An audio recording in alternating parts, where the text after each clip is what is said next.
ചിരിക്കാൻ തന്നെ എനിക്ക് ബുദ്ധിമുട്ടായിരുന്നു. ഒരു ക്ലിനിക്കിൽ വരുന്നത് പോലെ പേടിയോ മറ്റു കാര്യങ്ങളോ ഒന്നും എനിക്ക് ഫീൽ ചെയ്തില്ല. ഞാൻ വളരെ ഹാപ്പിയാണ്. എൻ്റെ പല്ലിനിപ്പോൾ നല്ല മാറ്റവും ഉണ്ട്. ഹായ്, എൻ്റെ പേര് ശിവനന്ദ.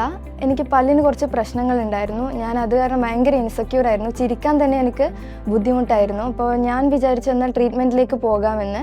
ഞാൻ ആദ്യം ഒരു ക്ലിനിക്കിൽ പോയാൽ അവർ എന്നോട് പറഞ്ഞു 4 പല്ല് എടുക്കേണ്ടി വരുമെന്ന്.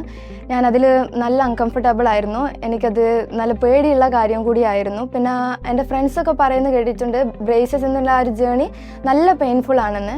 അപ്പോഴായിരുന്നു ഞാൻ എൻ്റെ വേറൊരു ഫ്രണ്ടിനോട് ചോദിച്ചപ്പോൾ അവൾ പറഞ്ഞത് തലശ്ശേരിയിൽ അലൈൻ ഡെൻറ്റിൽ പോയാൽ മതി, അവിടെ അലൈനർ നിങ്ങൾക്ക് ലഭ്യമാണ് എന്നുള്ളത്. അങ്ങനെ അലൈൻ ഡെൻറ്റിൽ വന്നപ്പോഴായിരുന്നു ആഷിഖ് ഡോക്ടറെ കൺസൾട്ടേഷൻ ചെയ്തത്. അപ്പോൾ ഡോക്ടർ പറഞ്ഞു ബ്രേസസ് അല്ലാതെ നമുക്ക് വേറൊരു വഴിയുണ്ട്, അലൈനേഴ്സിലേക്ക് നമുക്ക് പോകാമെന്ന് പറഞ്ഞു. പല്ല് എടുക്കാതെ തന്നെ നമുക്ക് ട്രീറ്റ്മെൻറ്റ് സ്റ്റാർട്ട് ചെയ്യാമെന്ന് പറഞ്ഞു. എനിക്ക് ട്രീറ്റ്മെൻറ്റ് പ്ലാനെല്ലാം എക്സ്പ്ലെയിൻ ചെയ്താന്നു. ഞാൻ നല്ല കംഫർട്ടബിൾ ആയിരുന്നു.